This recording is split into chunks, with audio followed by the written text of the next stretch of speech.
Chapter 23. Olman's life went on with monotonous regularity. He had little intercourse with the commanding officers or with his equals. The position of a rich cadet in the Caucasus was peculiarly advantageous in this respect. He was not sent out to work or for training. As a reward for going on an expedition, he was recommended for a commission, and meanwhile he was left in peace. The officers regarded him as an aristocrat and behaved towards him with dignity. Card-playing and the officers' carousals, accompanied by the soldier singers of which he had experience when he was with the detachment, did not seem to him attractive, and he also avoided the society and life of the officers in the village. The life of the officers stationed in the Cossack village has long had its own definite form, just as every cadet or officer, when in a fort, regularly drinks porter, plays cards, and discusses the rewards given for taking part in the expeditions. So in the Cossack village, he regularly drinks shakir with his hosts, treats the girls to sweet meats and honey, dangles after Cossack women, and falls in love, and occasionally marries there. Olman always took his own path, and had no unconscious objection to the beaten tracks. And here too he did not follow the ruts of a Caucasian officer's life. It came quite naturally to him to wake up at daybreak. After drinking tea and admiring from his porch the mountains, the morning, and Mayanka, he would put on a tattered ox-hide coat, sandals soaked in rawhide, buckle on a dagger, take a gun, put cigarettes and some lunch in a little bag, call his dog, and soon after 5 o'clock would start for the forest beyond the village. Towards 7 in the evening, he would return tired and hungry, with 5 or 6 pheasants hanging from his belt, and with his bag of food and cigarettes untouched.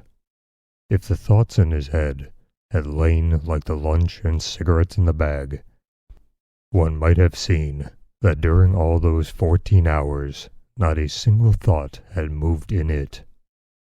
He returned morally fresh, strong, and perfectly happy, and he could not tell what he had been thinking about all the time. Were they ideas, memories, or dreams that had been flitting through his mind? They were frequently all three. He would rouse himself and ask what he had been thinking about, and would see himself as a Cossack working in a vineyard with his Cossack wife, or an obrek in the mountains, or a boar running away from himself. And all the time he kept peering and watching for a pheasant, a boar, or a deer. In the evening, Daddy Eroshka would be sure to be sitting with him. Vanusha would bring a jug of shakir, and they would converse quietly, drink, and separate to go quite contentedly to bed. The next day he would again go shooting, and again be healthily weary.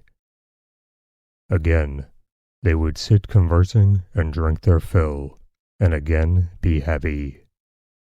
Sometimes on a holiday, or on a day of rest, Olman spent the whole day at home. Then his chief occupation was watching Mayanka, whose every movement, without realizing it himself, he followed greedily from his window or his porch. He regarded Mayanka and loved her, just as he loved the beauty of the mountains and the sky, and he had no thought of entering into any relations with her. It seemed to him that between him and her such relations as there were between her and the Cossack Lukashka could not exist, and still less such as often existed between rich officers and other Cossack girls. It seemed to him that if he tried to do as his fellow officers did, he would exchange his complete enjoyment of contemplation for an abyss of suffering, disillusionment, and remorse. Besides, he had already achieved a triumph of self-sacrifice in connection with her, which had given him great pleasure, and above all, he was in a way afraid of Myonka. It would not for anything have ventured to utter a word of love to her so lightly. Once during the summer, when Olin had not gone out shooting, but was sitting at home, quite unexpectedly, a Moscow acquaintance, a very young man whom he had met in society, came in. "Ah, mon cher, my dear fellow, how glad I was when I heard you were here," he began in his Moscow French, and he went on intermingling French words in his remarks. They said, "Olin, what Olin?" and I was so pleased. Fancy fate bringing us together here. Well, and how are you? How? Why?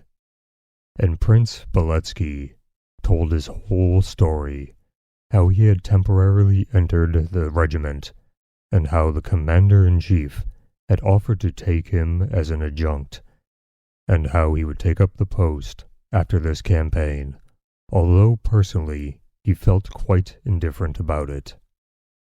Living here in this hole, one must at least make a career, get a cross, or a rank, be transferred to the Guards. That is quite indispensable, and not for myself, but for the sake of my relations and friends. The prince received me very well. He is a very decent fellow," said Beletsky, and went on unceasingly.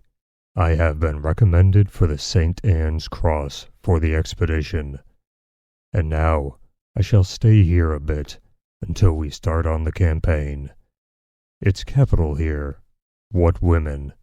Well, and how are you getting on? I was told by our captain, Starsev, you know, a kind-hearted, stupid creature. Well, he said you're living like an awful savage, seeing no one. I quite understand you don't want to be mixed up with the set of officers we have here. I am so glad now you and I will be able to see something of one another. I have put up at the Cossack corporal's house.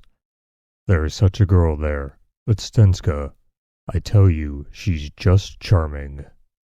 And more French and Russian words came pouring forth from that world which Olin thought he had left forever.